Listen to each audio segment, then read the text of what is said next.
Well, in addition to funding bat coronavirus research at the Wuhan Institute of Virology, we're now learning that Anthony Fauci conducted research on other animals too, dogs. Not just to study them, but to kill them.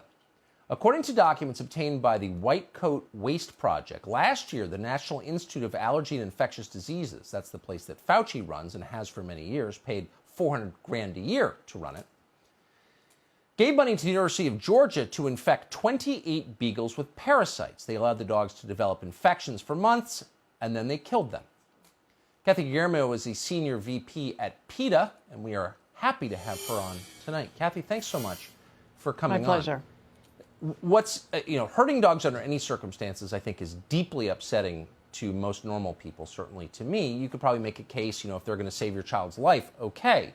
It doesn't sound like this research was essential, was it? It wasn't essential. The most we'll probably see out of it is a published paper that will get a little status for the experimenter. But this is unfortunately the case with all experiments on animals. And this is why PETA is saying that the leadership at NIH, Fauci and his boss, NIH Director Francis Collins, have to go. They continue to back this failed paradigm of animal experiments. And we know that the 60,000 dogs who are in laboratories now and the 110 million animals who will die by the end of this year in laboratories will fail to lead to anything to help humans 90% of the time. So you can just take 28 beagles because you have a research grant. You don't have to prove that their deaths are necessary or going to improve human life dramatically. You just, because you have the grant, you just get to kill the beagles? That's exactly what's going on. NIH has a budget of $40 billion, and about half of that is going to animal experiments, even though we know, and NIH has published itself, that 95% of new medications and new vaccines that were developed using animals fail in humans. So why are we throwing half of this budget away on animal experiments? There are better ways to do it. PETA's got a plan. We call it the Research Modernization Deal.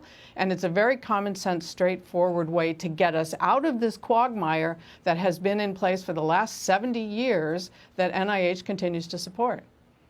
I read that people like Fauci prefer beagles not because their physiology is different, but because they're more compliant and easy to please. Maybe emotional reading that. Is that true? Is that true? Yes, it's absolutely true. We know of a breeding facility in Virginia that we have been trying to get closed down where they have 5,000 beagles in cages, and they sell them to laboratories all across the world. And I think, most people we know from surveys are opposed to the use of animals in experiments for any reason. But if everybody knew that they're an utter failure, and that while we wait for cures for Alzheimer's disease and Parkinson's disease and a plethora of other diseases, we're not spending our research dollars where they belong. And the 60,000 dogs in the laboratories in this country right at this moment are not going to lead to cures for human beings.